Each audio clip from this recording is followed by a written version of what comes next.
Missions Pulse. Know God's heart, join His mission. This podcast is powered by Within Reach Global. Subscribe, watch, and listen on YouTube today. Visit missionspulse.com. Mr. Kendall Cobb, here we are on Missions Pulse. Good to see you. Yes, such a pleasure to be here finally, David. Yeah, I mean, we are shooting here in Chiang Mai, Thailand, and this is about 6 years ago is when we moved here to Chiang Mai, Thailand. That long already. Yeah, Wow. and I think in a couple days is your 21st anniversary of being in Chiang Mai.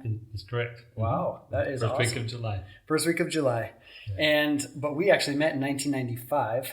I was with Teen Mania Ministries. What was I, 2 or 3 at that time? No, I was 15 or 16. Mm-hmm. And I remember meeting you for the very first time in 95. 97, I worked with your parents in Hong Kong, smuggling Bibles from Hong Kong to China. We'll get into that in a moment later.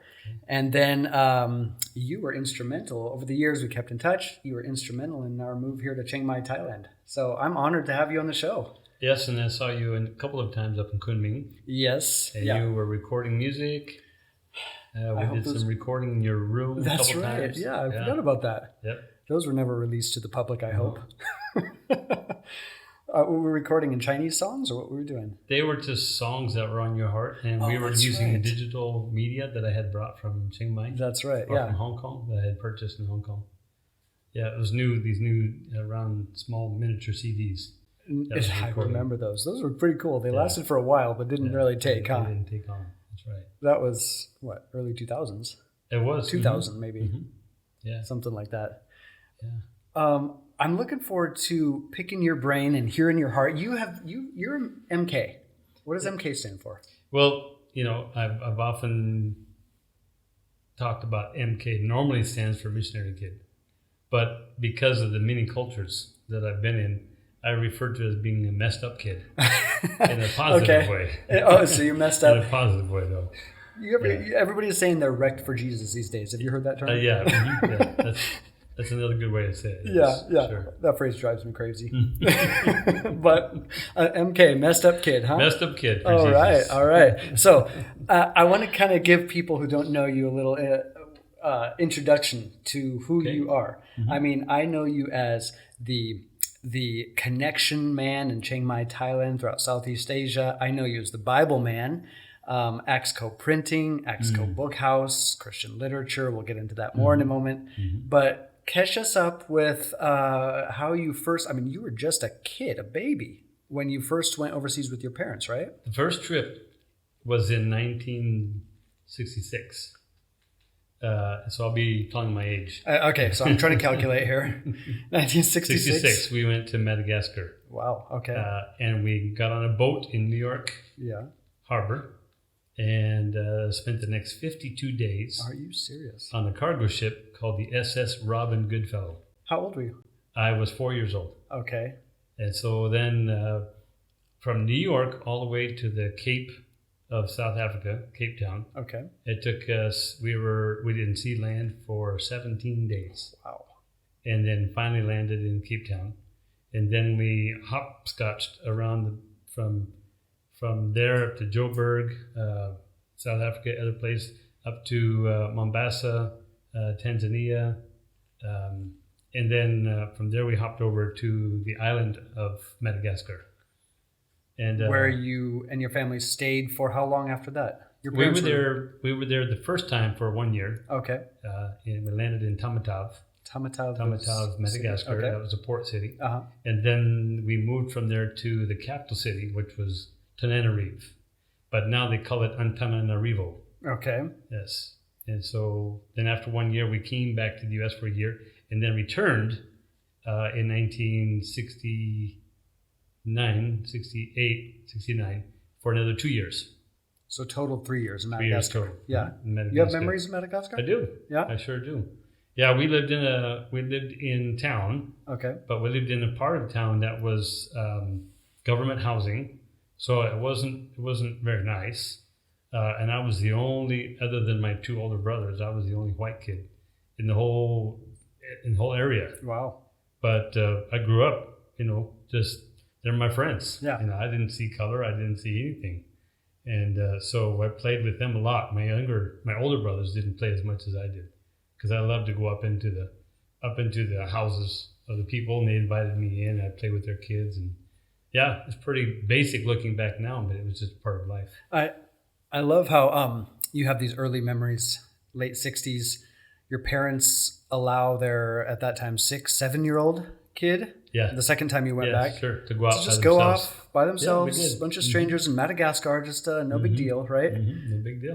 That's right. So MK, missionary kid. That's when it all starts. Mm-hmm.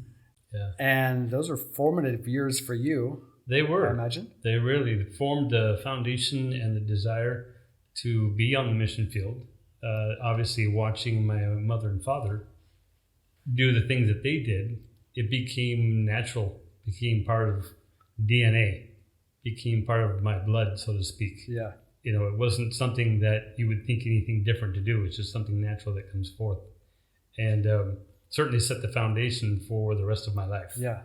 There's no question about it. So I understand now. I've heard a quote many times in my life where missionary kids are often some of the biggest world changers in the world today.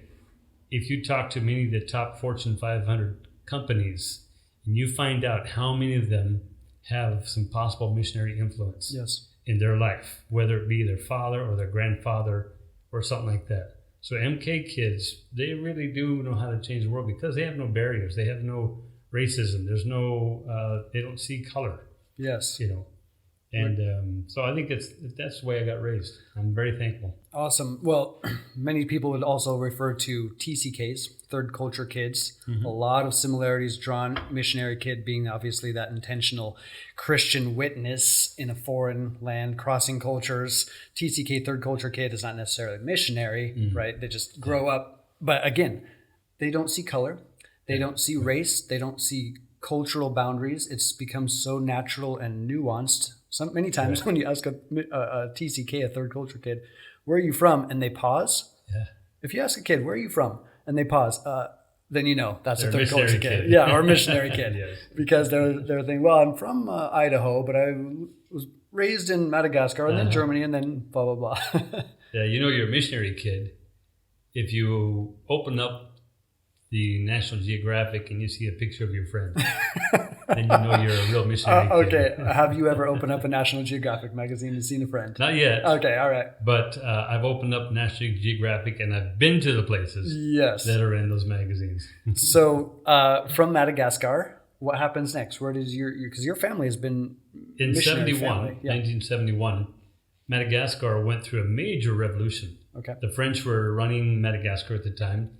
A revolution came in, communist came in, and through rioting, overturning cars, we were there.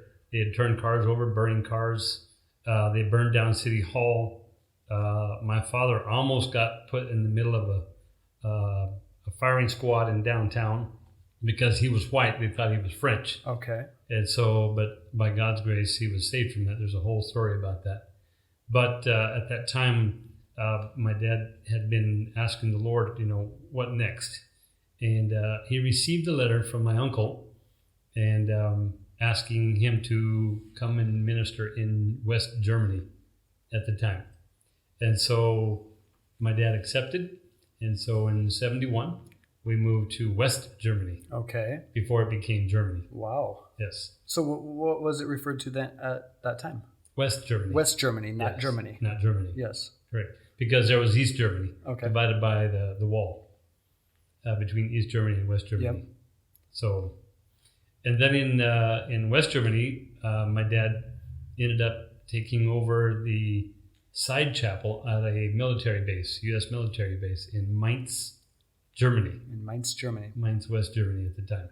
And when he arrived, there was about 8 people in the church. And so then for the next 5 years, there was nonstop revival. There wasn't a Sunday service that didn't go by that someone new came to the Lord or someone was baptized in water. And because my dad and mom were reaching out to the U.S. military, soldiers on the base. And many of these U.S. soldiers were single and they missed home like crazy. Oh yeah, so they're out of their element. Out of their element. Broken familial ties. Looking for a real home cooked meal. Yes. So it was every Sunday that we had somebody coming home with us, brand new guys that had just come in that day or had accepted the Lord as their personal Savior. So I grew up with a lot of guests around my table. Awesome. Okay, I'm going to pause you right there then. And could this be something that we are missing in today's Western world? That aspect of hospitality when it comes to evangelism, discipleship. I mean, we're not seeing the numbers you're describing on a regular basis, I think, at most churches. Right. It's more about the shuffling around of sheep or disgruntled church members. I'm being maybe a little ugly about it. How tied up are we in digital world today as well? Yeah. You know, how tied up are we in what's online and so forth like that we forget the element of a hospitality. Yes. Hospitality in itself is just a whole ministry in itself. Yeah, it's where hearts open up around a meal. Mm-hmm. It is. Okay, that's where hearts open up around a meal. Reminds me kind of Jesus. Imagine that. Every time I open the Bible, Jesus is eating with someone. Yes. Eating and drinking, generally with people who we would look down upon. That's right. Yeah, others would not want around the table or not even have around the table. Yeah. Correct.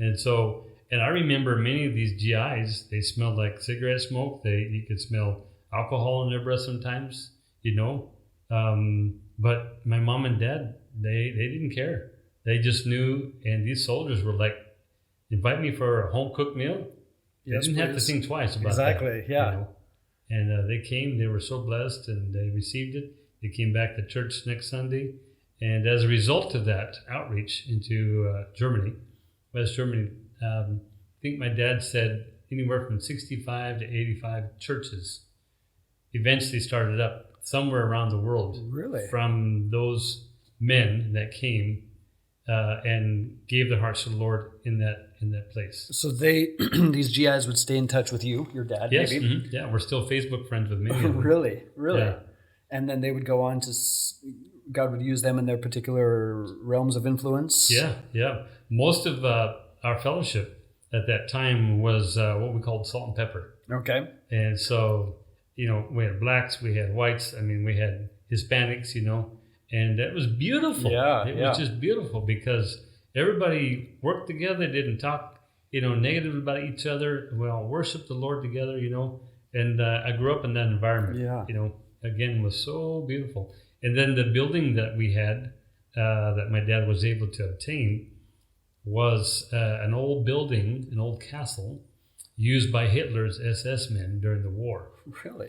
And my dad was able to rent it from the German government for about $200 to $400 US a month.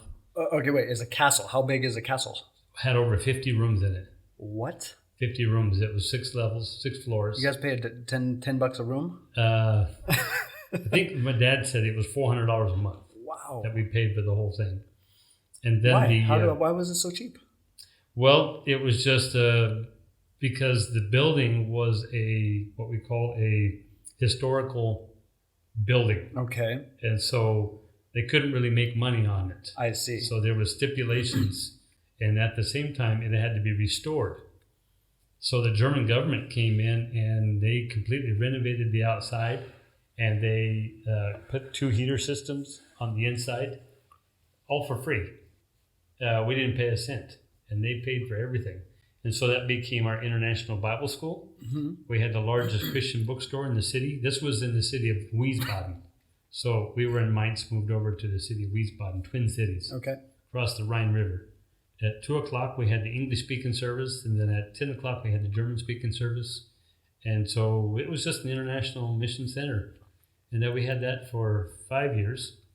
And then my dad turned it over to my uncle, and then they ran it for the next 10 or 12 years after that. Okay, so it went on for a good 15 years. Probably close to 20 years.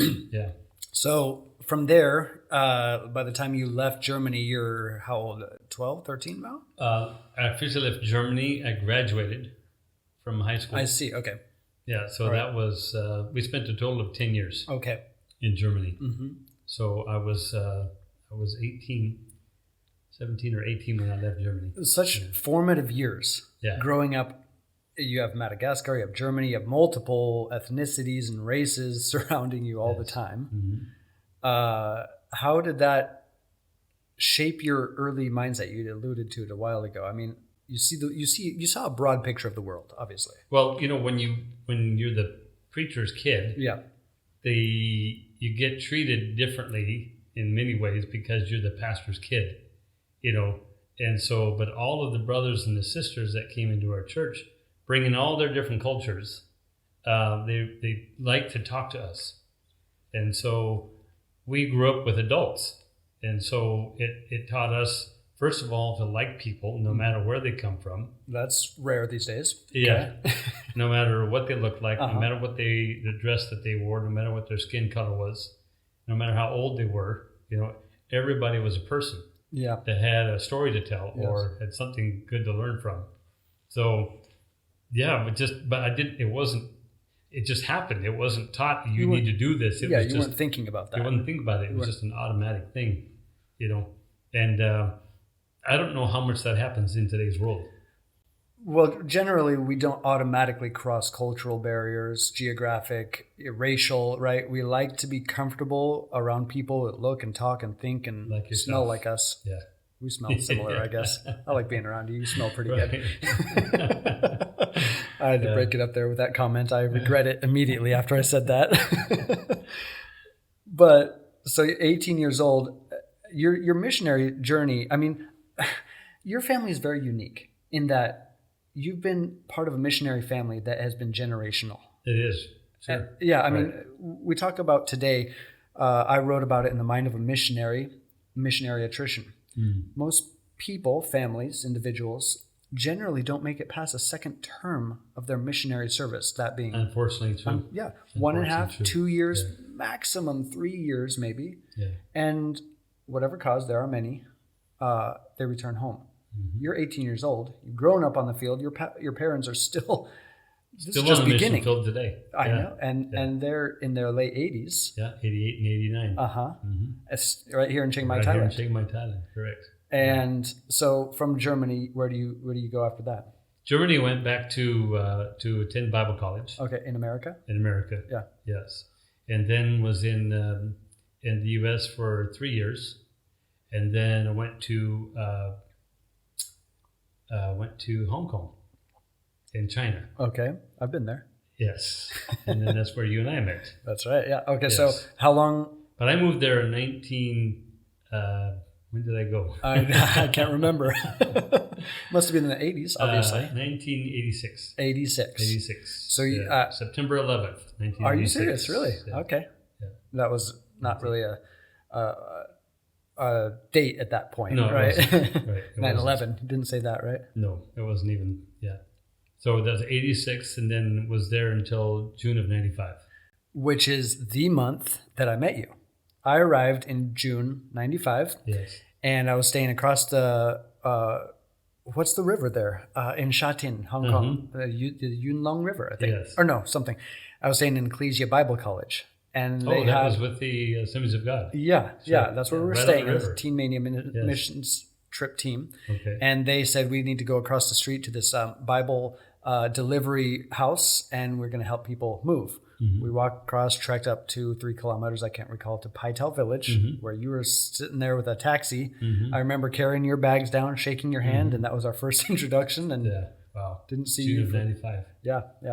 But then you stayed on afterwards. And well, then I stayed on for a couple months. That was my first trip in Asia. Yeah. And then went back to America. In 97, as I moved back, your parents were still in Hong Kong at that time. That's right. Right? Yeah. Because I was working with Alvin and Rhoda, your parents.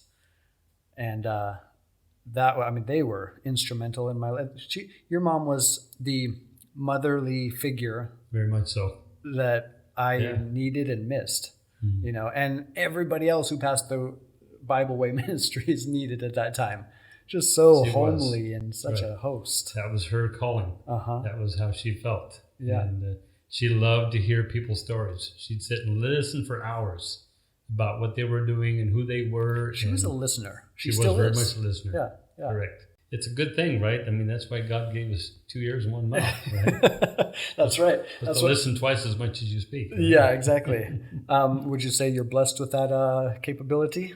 But listening, I like to listen. You're a good listener. I like to listen. You have always been, to me, someone who likes to pick up other people's stories, network, share their stories. That I remember for me, when I first moved to China, I took a lot of photos at that time on the film. And I took the landscape, I took buildings, pagodas in China. You, I remember, always took selfies. Well, you were way before selfie time, and you were taking selfies. And I look back thinking, I don't even know who I shared these memories with. It's such a bummer. But I remember you have showed me photos of our early experiences together. Yep. You Still took have those. Yeah. I appreciated that. So from Hong Kong, where were you moving at that time? I helped you. You were moving here. moved back to Florida for 3 years. Okay. And was in Florida for 3 years. Yeah. Wasn't a good experience. Okay. Didn't enjoy being there. Because well, I prefer to be on the mission field. Yeah. I much prefer to be where the work is going on, where things are happening, And then after 3 years in Florida, then moved to Thailand. Yeah. Okay. Chiang Mai. Chiang Mai. Yeah. So that was 21 years ago, thereabouts, right? Yeah, so it's been first week of July, 1998. That's right. And we're recording as it was today, the 30th or 29th, I think. So next week. Yep. Was 21st year anniversary. 21st, yeah. 21 years in Chiang Mai. Missions Pulse, this podcast, the byline or tagline, know God's heart, join his mission.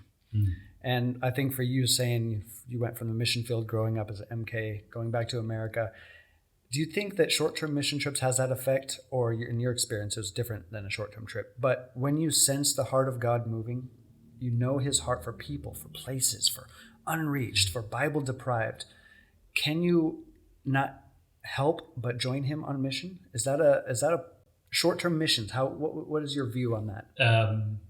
As a follower of Jesus Christ, we should be going and being involved in some way in missions.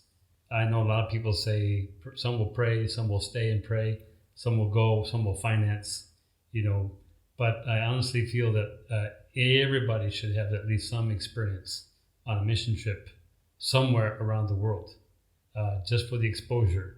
And it definitely, people can catch the heart of God and see what's going on in other worlds. But mission trips are often the spark that starts the fire in a person's heart for another people group. And I think when people do that, they allow themselves, they open themselves up to a much wider world outside of their four walls in their country, wherever it may be. Even if you're from Europe, people still live in four walls inside of their countries, not just America. You know? And so as a follower of Jesus Christ, our purpose and mission is to share the gospel with as many other people as possible, wherever you're at, And so missions is definitely something that has to happen to reach, the population is 7 billion? Yeah. Right now, plus, 7+ billion right now. Yeah. And so I think that missionaries are not born, they're created. My dad often uses the analogy of like measles. Okay? The only way you catch measles is by being exposed to it. The same thing goes for being a missionary. Yeah. Or you don't have to necessarily call yourself a missionary. Just go and share the gospel. Yeah. Don't call yourself a missionary. Just go and share the word. But you got to be exposed to it to catch it. And of course, unless the Lord supernaturally says and speaks to your heart to go, which often happens in this world as well. Yeah. But exposure is a huge part of reaching the world and seeing the need. And we also work with a brother in Cambodia. And on my first trip to Cambodia, I was exposed to the slums and to Trash Mountain in Cambodia through our co-worker there. His name is James. Up to that point, I'd never seen, never heard, knew nothing about it. But once I went, that's all it took. And by this time, you'd been on the mission field all your life. I had, yes. Yeah. It was in 2015 that I went the first time. So even with all your experiences, that exposure, that initial exposure Still. to a different or unique situation. Yeah. Just opened up a whole new world to me that I did not know existed. Yeah, yeah. And since then, we've been moving Bibles there. Our guy on the ground there, James, he's been sharing the gospel. Also, holistic work has happened as far as opening up water filtration, water supply systems in the slums, and also outreach with food and so forth into Trash Mountain. And so if you ever go to either one of those two places in Cambodia, if you don't come back changed, you're basically a dead person. I was going to say there's something wrong with you. Something wrong with you. Well, that's the power of short-term mission trips. Right there. That initial exposure. Seeing it, feeling it, smelling it. Smelling it. You know, smelling it is half the time what you'll remember more than anything else. Smelling yourself after you smell it. Yeah, that's right. Hot and sweaty, sticky, you know. John Piper said, go, send, or disobey.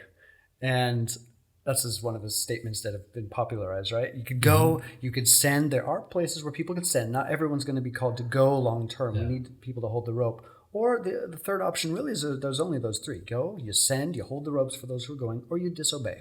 Mm-hmm. It's not the Great Suggestion. It's the Great Commission. Jesus sends us out, right? Yeah, good. You talk about Bible distribution. You talk about these things. Catch us up a little bit, because in 97, that's when I first went to Hong Kong to live there. That was where my China experience. I was there for 15 years in mainland China. That's where I met my wife. Yes. As your parents were there, yeah. I was hosting teams that they would, they said jump, I said how high. That's how it's always kind of worked with your parents. Yeah.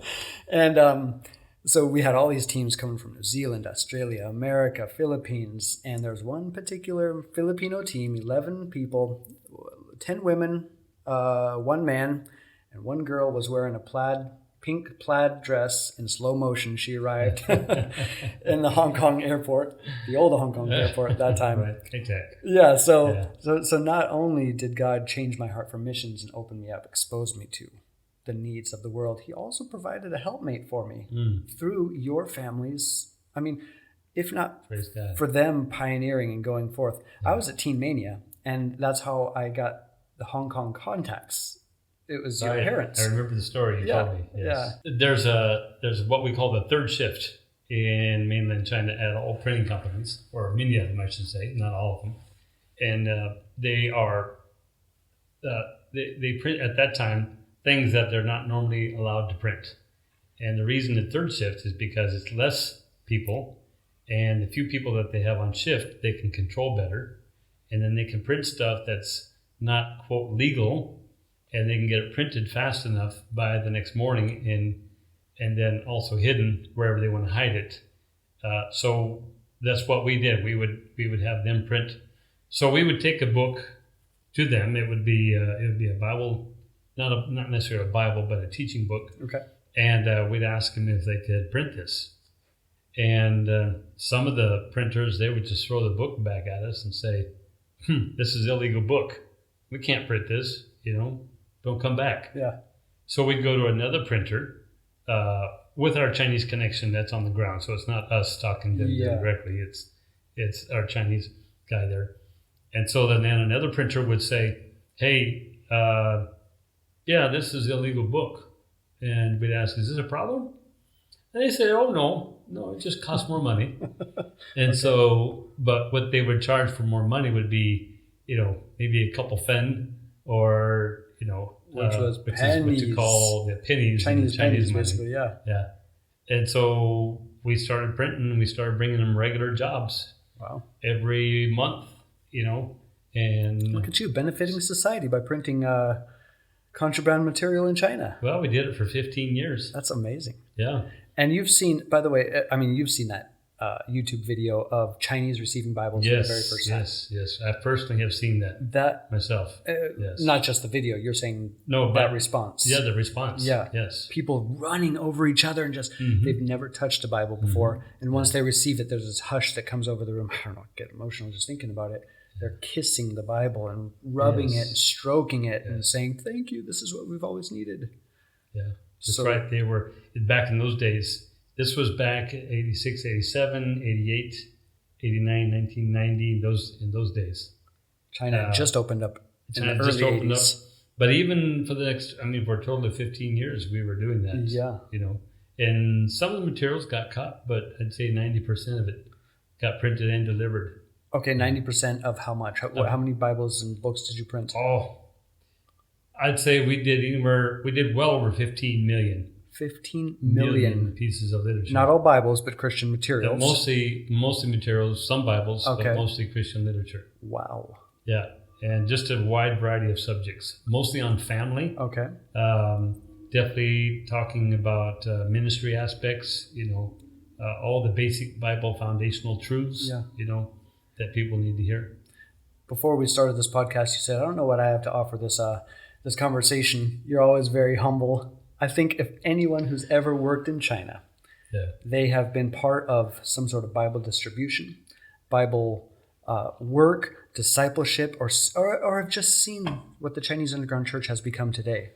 You guys have no idea the impact your family, the Cobb family, has made upon China. 15 million pieces of literature, Christian material that have blessed that nation.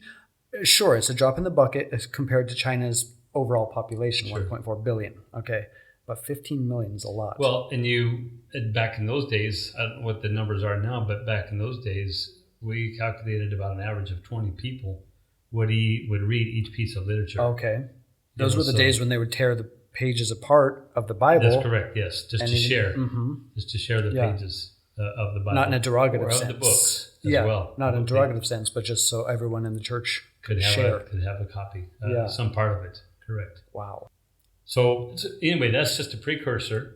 So after Hong Kong in China ministry, and of course managing teams as well that came in from, we received a lot of Filipino teams, which was which opened the door for you to meet your wife. Yes.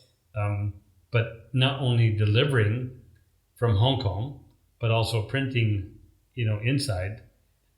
Really, we could see how it made a dent, in China, in the gospel being spread all over.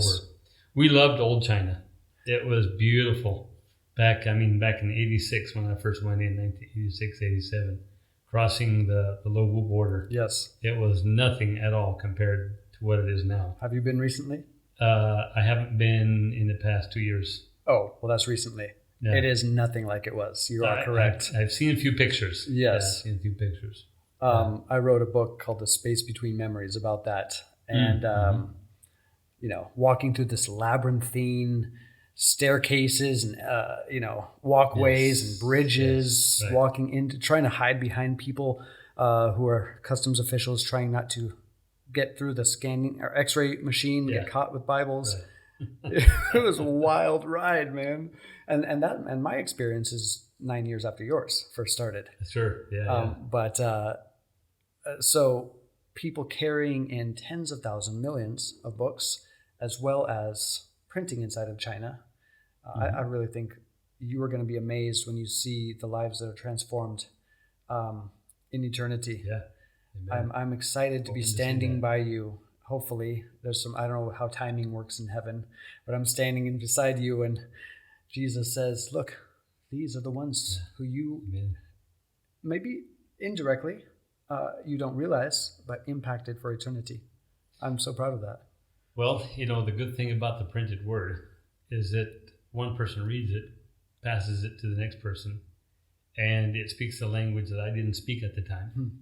And so knowing the power of the printed word is why we stayed involved in that. Yes. And so then after moving to Chiang Mai in 1998, the Lord opened up a door for us to begin printing some literature for 6 local languages here in Thailand. Okay. What were those, you recall? It was the little booklet called How to Know God. Oh, yeah.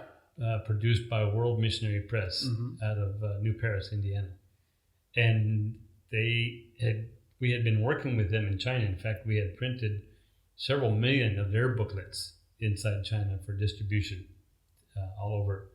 And so we came here and there were 6 languages that had been translated for us from that booklet, How to Know God, by David Morse family, the Morse family that are legends here in this region. Yeah, up in the Salween Valley, inside China and Burma. And the books are called Over the Ranges. Is that one of?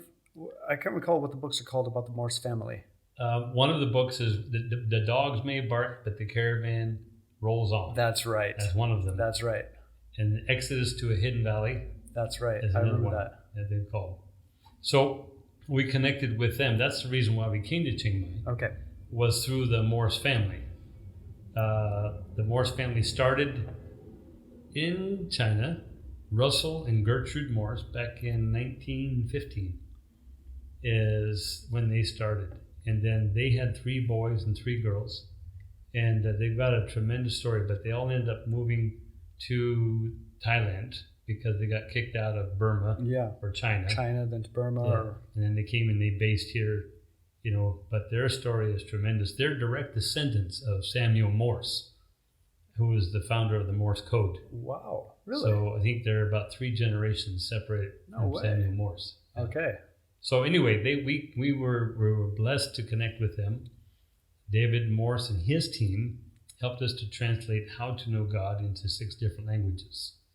And so I had already moved here. My dad was asking me, find a price to print, 100,000 copies of each of these 6 booklets.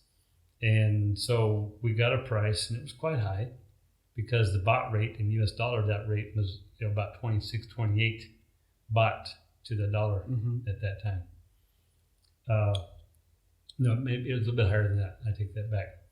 But anyway, so found out that my dad calculated a way that we could actually buy some equipment, buy the paper, buy the ink, hire somebody, and print it for less than what we could get it printed here in Chiang Mai. So we did that. My dad helped to raise the funds, and we bought 8 high-speed duplicating machines and started in the basement of my home at that time. And then from there, we saw this building that was left empty, had been built, but nobody was occupying it. And worked with my cousin Walter Nye. He came from the USA and gave us instructions on how to start a printing operation because he was a printer already for 26 years. Great connections, yeah. So we just started printing those booklets, and then someone found out that, hey, there's an English-speaking printer in town. Let's go get some books printed. And so we didn't put a business plan together. We just renovated the building, bought some equipment, and started printing. And pretty soon, people started coming. Wow, that's an incredible business as mission story. Well, business as mission people would not recommend it the way we did it. I agree. That is a completely opposite way of the standard. You got to have a business plan. You got to have funding. You got to have, and we didn't do any of that. But God blessed it. But God blessed it. And it is still operating today. 20 years Printing later, in Chiang Mai, Thailand. Strong. Yeah. As an offshoot of that, years later, about 6 years ago now, I believe, 2012. August. So 7 years ago, almost. ActsCo BookHouse was birthed. Yes. So you have the printing company, ActsCo Printing. It's kicking out all different kinds of Christian literature and open to the public as well, printing jobs for different hotels, secular companies. But millions of pieces of everything from prayer cards to calendars for missionaries telling their stories. So this is not just a story now of your family, of ActsCo Printing. Now it's spreading beyond to the whole missionary community. Yes, correct. Still in existence, but then ActsCo BookHouse starts to come to the forefront of your operation. Before 2012, I'd say around 2000, even 2009, 2010, we started getting requests from people to bring in literature to give away. And because by that time we had been around for 12, 13 years or so, that we had a lot of connections into the Western speaking community in Chiang Mai. Okay. And so a lot of missionaries and their organizations were moving to this city because it was convenient jump off point to Laos, Cambodia, Vietnam, China, and other parts of Southeast Asia. So we received our first 40-foot container in I'd say 2010 about, and we parked it on a piece of property that we owned here, and just started letting people know that we had books and literature for free. Wow. And we weren't charging for it. It had been given to us free of charge, and so we then would give it away for free. And so we'd set up book stands at conferences. People coming through town, they'd come to our print shop. We'd tell them what we have, but we didn't have a central location. So, and then somebody else said, "Hey, I heard you got a container. We want to send you a container as well." Wow, that's a And so because unique request. So the first container ministry then contacted Love Packages. Okay. And then Love Packages out of Butler, Illinois, contacted us and said, "Hey, I heard you work with this ministry. Well, actually, this brother's actually one who helped us to get going as well." And so he said, "Could you use a container?" So I said, "Sure. I don't know what we're going to do with it, how we're going to do with it, what's going to happen, but I know the need is always here." Yes. And so we didn't have any avenues for letting this stuff, to move this stuff. But once we received the supply, we started looking for avenues. And then the Lord opened up our minds and said, "Hey, how about, setting up a central location where people can come to?" So that's when we approached the Voice of Peace. I remember the old location, yeah. In Chiang Mai. Mm-hmm. Voice of Peace was a ministry for recording studio, for video making, for recording cassette tapes, CDs, and so forth for ministry purposes. And they were cutting back, trying to save money, and so they sublet 2 rooms to us, one on top of the other. And so we set up there and opened it up. We built our own bookshelves, and it was an immediate hit. I mean, once people knew there was free literature, Oh, yeah, I can imagine. they came in swarms. What kind of book house gives away free books? That's right. That's why we call it a book house with a difference. Yes. No, a bookstore with a difference. Uh-huh. Everything is free. A different kind of bookstore. A different for kind sure. of bookstore. Yeah. So from that point, that was August 1st of 2012. That we opened the first book house.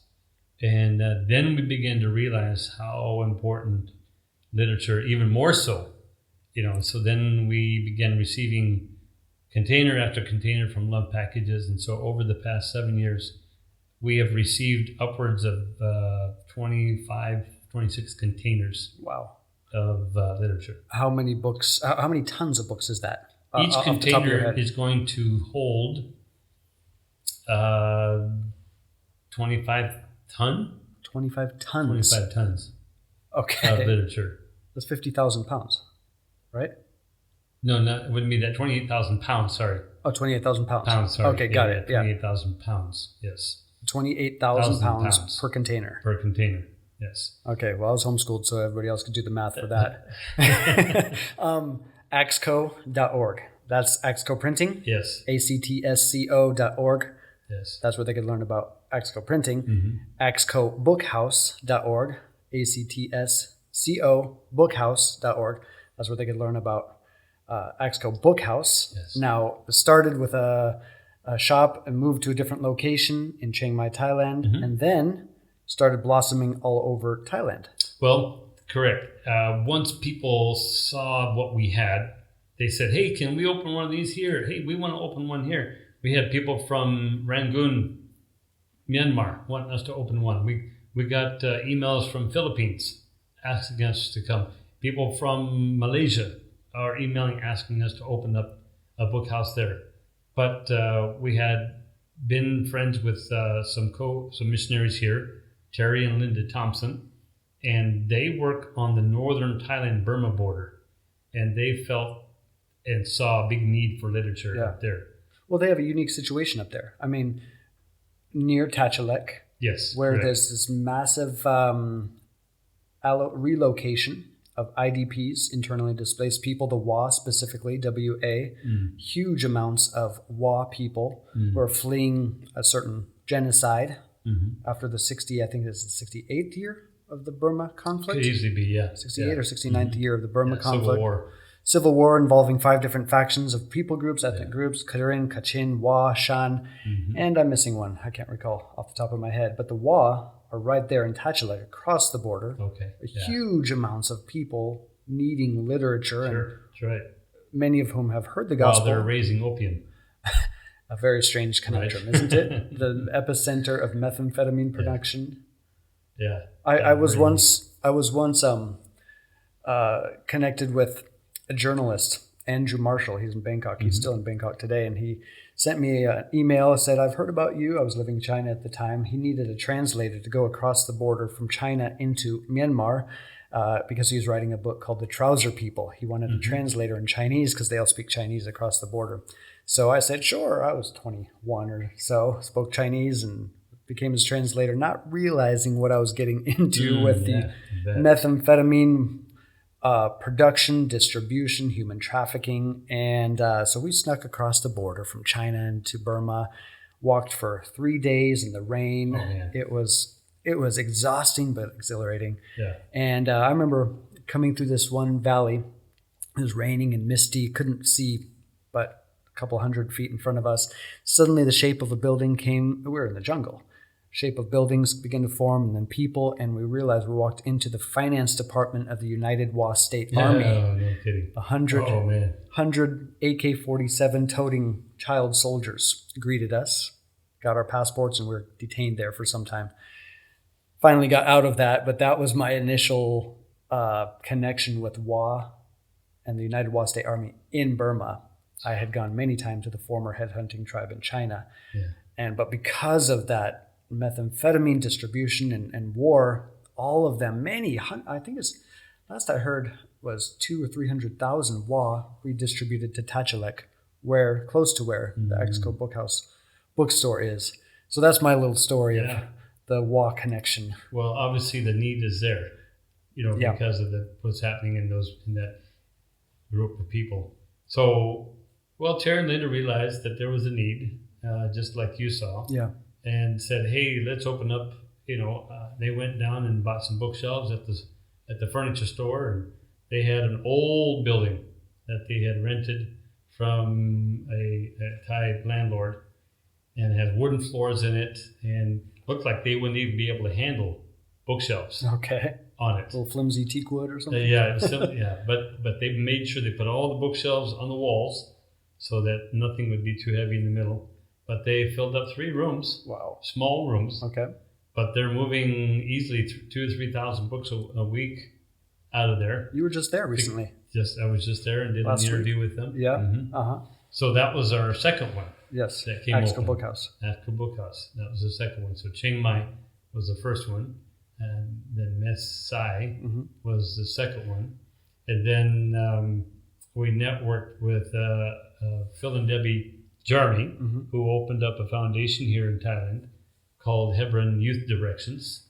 And they have a heart to train the Christian Burmese, in how to do a job, how to get a job, how to have a career. And so they taught them engine repair, they taught them how to bake, taught them how to do hospitality, how to make coffee. And so then we had a project together with them and helped raise some funds. And so they opened up a beautiful center in downtown Mesot, which is the other Thai-Burma border, but it's on the west side of Thailand, on the east side of Myanmar. Yes. And they opened it November 10th of last year, 2018. All right. And there were so many people they had to let them in shifts. But they combined a bakery, a coffee shop, a semi-restaurant, fitness center, and a bookhouse. Wow. That's the place you want to be in Mesot. Mesot's not a big city. And it was right in the bus station. Oh, really? Right in the bus station. Excellent location. And so there's 2,000 to 3,000 people coming through there a day. Wow. Into the bus station. And so they were in a prime spot. So they opened up, and they're doing very well right now. So now the Burmese from that side are coming across the border with empty suitcases, loading up and heading back into Burma. Wow. On that side. And then the Mes Sai BookHouse is doing the same thing. They come across with suitcases and go across. In Mes Sai, presently under construction, is Sunrise Ministry through Terry and Linda Thompson, and they're building a training center on the Burma side. In Tachilek or nearby? On the Burma side, in Tachilek. And there they will open up another branch of the ActsCo BookHouse. Awesome. There. And then we have plans in place for ActsCo BookHouse in Bangkok? Bangkok, correct. That's presently being researched, and we have the people to work with.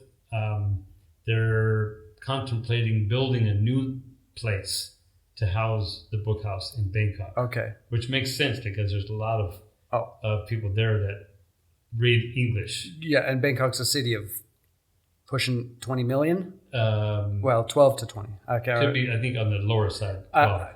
Okay. Yeah, because Thailand itself has 69 million. Yes. Okay. My number's a little off there. I always embellish a little bit,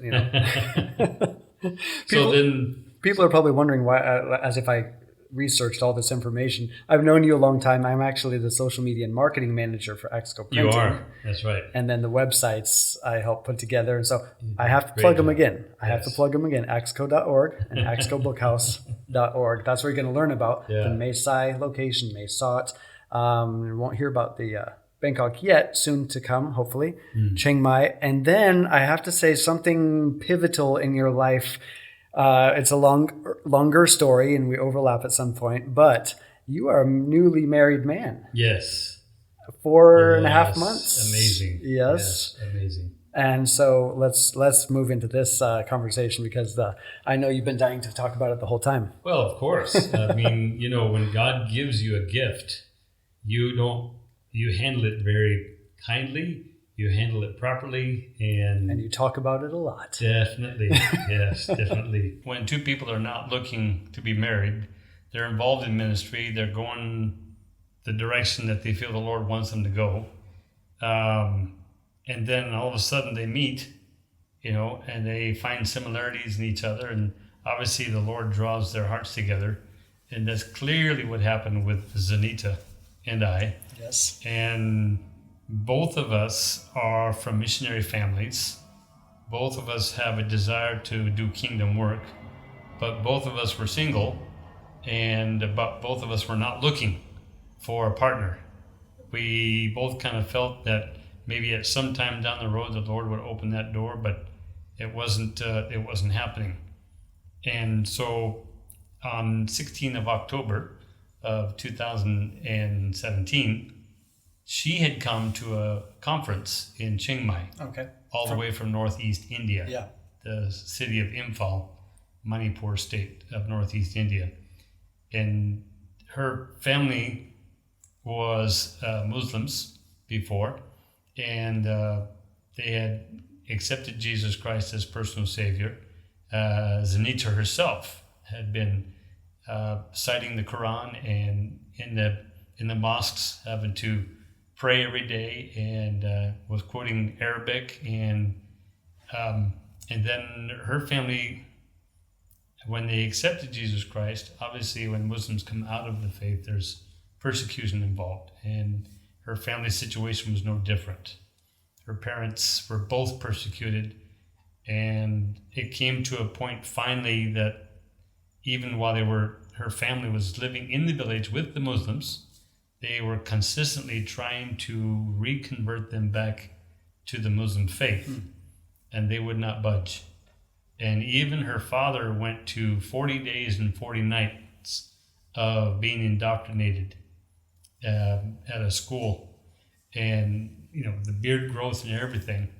And he came back and basically the next day shaved his beard off.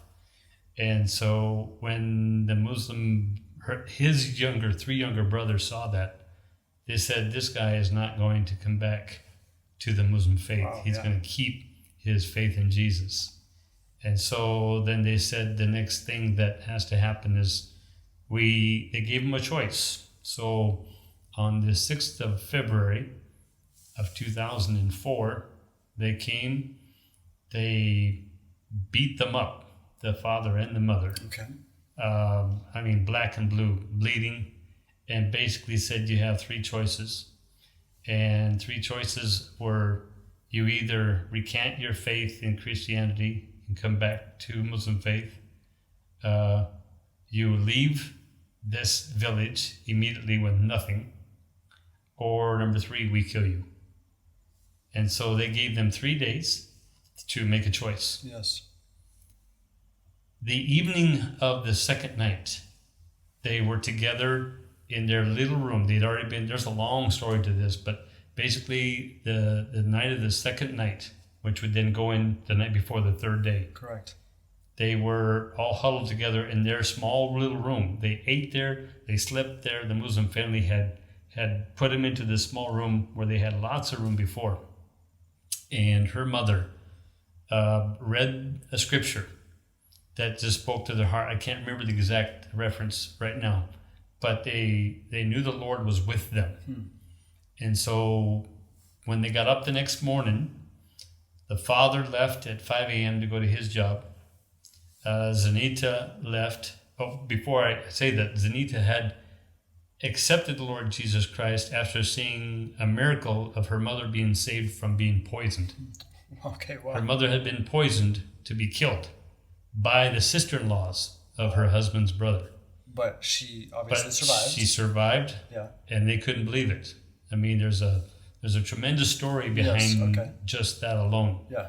Of how they called in a witch doctor to help them understand why her mother didn't die. And the witch doctor was across from her mother, and all the Muslim family all surrounding them. And the witch doctor, the job was to find out why she did not die. Because the night before, they had laced her water with poison. She went into chills and was shaking really heavily.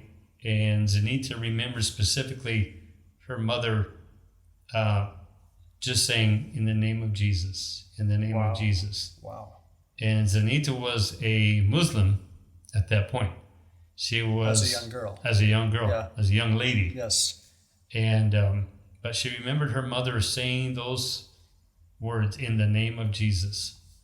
And then the chills came. She was shaking really bad. And of course, she has 2 younger siblings. And so they were all afraid, thinking their mother's going to die. And then her mother excreted some black liquid, came out of her body. All the sweating stopped, all the shaking stopped. She changed her clothes, got cleaned up, and they said, "Let's go back to bed." And the next morning, woke up, and so they couldn't understand why her mother was still alive. Yeah, she should have been dead. Story. So they called in the witch doctor, and the witch doctor sat across from her mother, and like I said, they were circled completely by the Muslim family. And the witch doctor basically, after some cantations and so forth, said, "The God that this lady serves is the true God." Wow. The God that this lady serves is the one that saved her husband from being killed. And of course, the Muslim family were totally, shocked, number one, upset. And they kicked the witch doctor out, didn't pay the witch doctor. Not the services they were looking for. Not what they were looking for. But the witch doctor proclaimed Jesus. Wow, that is unique. Story. As the Savior. As the true Savior. So come February 9th of 2004 was the day that they were slated to be either kicked out or killed. Earlier, the brothers had come with an axe ready to take the head off of their oldest brother, her father. So on February 9th, 2004, the father left her to go to work. Zanita went for her job. She was working, supporting the family. The mother and the 2 younger siblings left like they were going to either school or going to the market. And then they were given safe refuge at a pastor's house. Okay.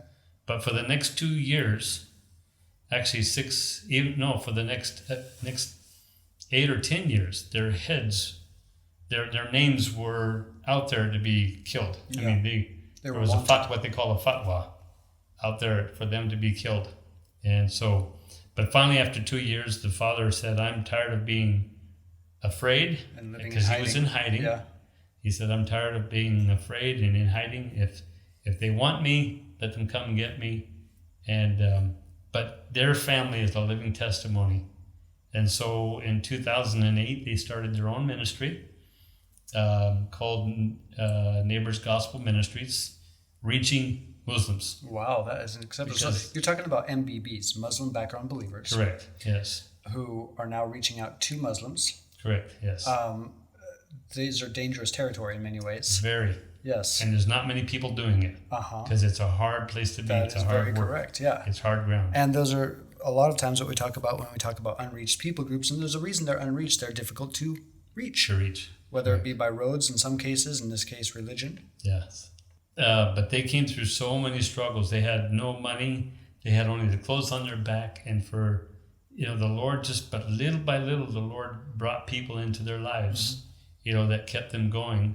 And where other people would have been the victim of the circumstance, they used their circumstance to grow from. Wow. Started a ministry, outreach to the Muslims. They have personally worked with, led 30 to 40 prior Muslims to the Lord, who are now serving in ministry and continue to serve and reach Muslims. It's worth pointing out the phrase you just said there. Many people would have stopped and been the victim. Of their circumstances. Yeah, the victim of their circumstances. How often do we just remain there in that place after some sort of trauma happens or difficulty in our lives? But rather they use that difficulty or that trauma, that victimization, for the advance of the gospel. Yeah. That's tremendous. So then I met her on the 16th of October, 2017. Loved her story. Opened up my window to the Muslim world. Yes. Stayed in contact with her over the next 9 months. Just as good friends, learning more about ministry, learning more about their lives. Invited them back because they wanted to start in business as mission in Northeast India. Okay. So I invited them back to Chiang Mai for training to open up a coffee shop. And that was June a year ago.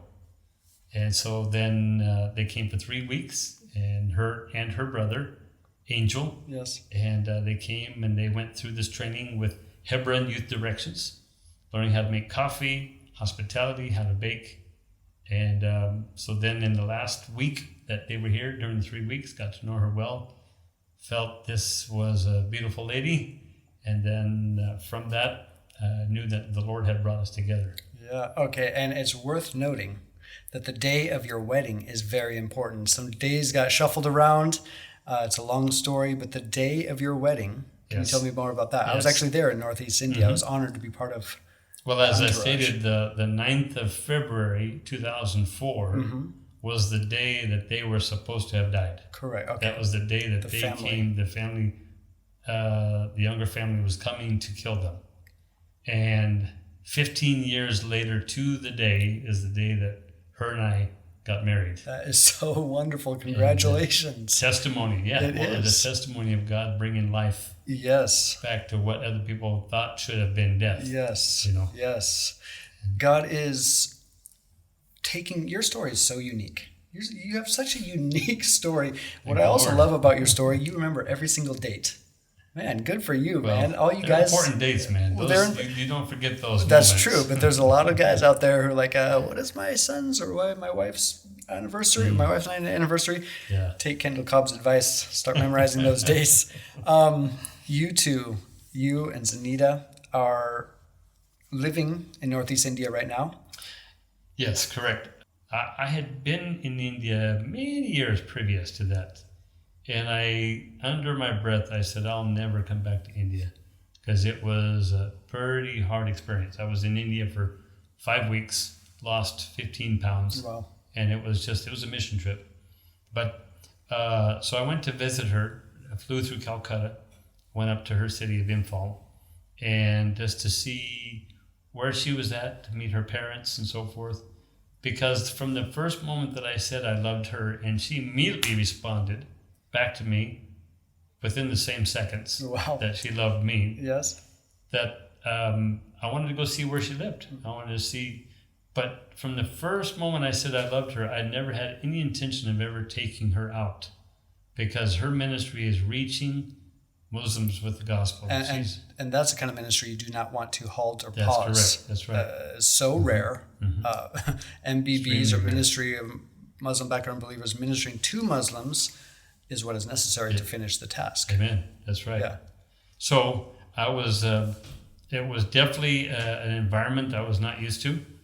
And I have to admit it was a little bit difficult in the beginning to get adjusted to society there. But I love this woman, and it obviously, created a desire for me to continue to come back. And every time I came back, I became more and more used to the society there and the way that society is. And now I don't think anything of it. Yeah. It's just life. It's just normal life there. It seems to me, I'll pause you right there and just say, going back to your early childhood, bringing you full circle as an MK who can't see color, who can't see race, who can't see ethnicity. I mean, it's not that you can't see it. It's not important. It's not a conversation piece. They're just regular people. And this seems to me what God has geared you for all these years. Now you are there with your wife, Sunita, reaching out with both another ActsCo BookHouse. Right, correctly. A coffee shop. We opened up Cafe Delight. Yes. A coffee shop for a business's mission operation. CafeDelight.co if everybody wants to go there. CafeDelight.co. That's right. And then the coffee shop is up and running, and we've had investors that have helped us with that. Great. Okay. And God is blessing it. It's still in its growth stage. But on the same floor as we opened up in our fourth ActsCo BookHouse. Great. And this one being in India. This one's it's the first India. one in Yes. India Okay. of this kind that we know of. In all of India. In all of India. Yes. I don't know of anything. There might be some similar small bookstores but not of this. Not of this extent. type of nature, yes. And especially in this region, because to get a container of literature to Northeast India, you have to bring it into Calcutta first. Kolkata is the new name. Calcutta is the old name. But then it gets put on a truck. It has to be unloaded from a 20-foot container, loaded on a truck, and then it takes over 2 weeks driving by truck to get to our town. Okay, that is no easy task. Because they have to go up over Bangladesh, right next to the Bhutan border. Which is pretty extremely high elevations. Yeah, in areas, correct. Yeah. And then they have to come back over many mountain roads to come back down to Manipur State. Wow. And so the gospel has been in that area, Nagaland, yes, where I understand where over 90% of Nagaland is Christian. But Manipur is south of Nagaland. And so getting books of the nature that we get from Love Packages never existed. Yeah. I mean, books were in short supply. Yeah. And so miraculously, the Lord opened up a door for us to get a container load of Bibles through customs onto a truck in a Hindu society country. Yes, this is no easy task. No, it wasn't. It seems to me this whole story is this constant... you know what it reminds me of? Eugene Peterson, who translated the interpretation of the Bible, the Message. And he wrote a book before that, A Long Obedience in the Same Direction. Your life reminds me of that. A long obedience in the same direction. And I think that's what God rewards. It's not these one-off deals that, magic happens after one certain occurrence, but it is a long obedience in the same direction, and God blesses those steps. And look at the doors that are opening up. Yeah. Muslim background believers working together to reach Muslims. Marriage that has taken place when it was very unexpected. Yes. Millions, tens of millions of people who are reading the Word of God like never before because of a long obedience in the same direction from the Cobb family. Your parents, your brothers. Man, that's so exciting. Dave, I would attribute it primarily to my upbringing. And my father and mother basically taught to be faithful. Have faith in the Lord Jesus Christ. Have faith in what He will do in your life. Stay faithful to Him. Stay committed to Him. Yeah. And He will direct your path. Yes. And that's what has happened all these many years. So opening up India it's an okay task. It's not a challenge. Sure. I mean, that is really the simplicity of the gospel. Our response to God, His calling, and the whole heart and gist behind Missions Pulse. Know God's heart, join His mission. It seems to me this whole conversation has, in a way, come full circle. from your early upbringing in Madagascar to Germany to Hong Kong and China, Chiang Mai, Thailand, and now you're in India, and a long obedience in the same direction, faithfulness. I think that's what God desires of us. Not so much. Yeah. Mm-hmm. It's not so much our abilities, that's right, our capabilities, it's our availability. Yeah, that's right. And I am honored to call you a friend, to be part of you and your family, and just see what God is using you. Well, that's equally the same for us, Dave. It's what is happening between us is something that should be happening worldwide, where companies can come in and establish themselves and help them to bring other people in that can do the jobs. Yes. Like you, with you coming in and getting a visa under a company, you're doing your job for a company, which is all legal. Everything you're doing exactly what you're supposed to do. But God has obviously opened up a whole window of opportunity for you. Yeah. And you never have to worry about your visa. Thank you. You can do what you got to do. Thank you. And it's obviously your blessing. You're rallying the troops. You're getting people to Asia like never before. Your team is growing.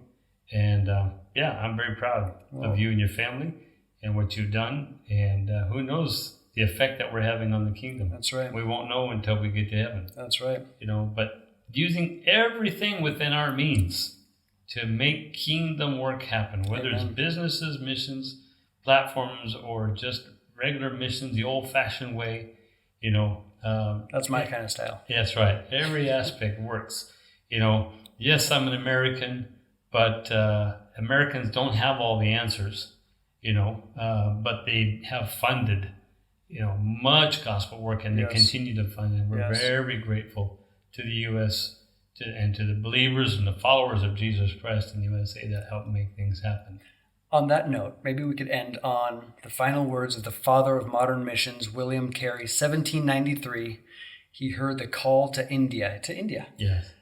I need someone. There's a gold mine of souls in India, someone said. I can't remember the name of the missionary who visited. And William Carey said, I am willing to go down into the gold mine of souls if only you will hold the rope. And that connection, that linking of hearts and hands across the nations of the body of Christ. Some will go, others will stay. Yeah. Go, send, or disobey. We each have a role to play in this gospel mandate. So thank you, Kendall, for taking the time. I so appreciate it. It's been a great conversation. My pleasure, David. Missions Pulse. Know God's heart, join his mission. This podcast is powered by Within Reach Global. Subscribe, watch, and listen on YouTube today. Visit missionspulse.com.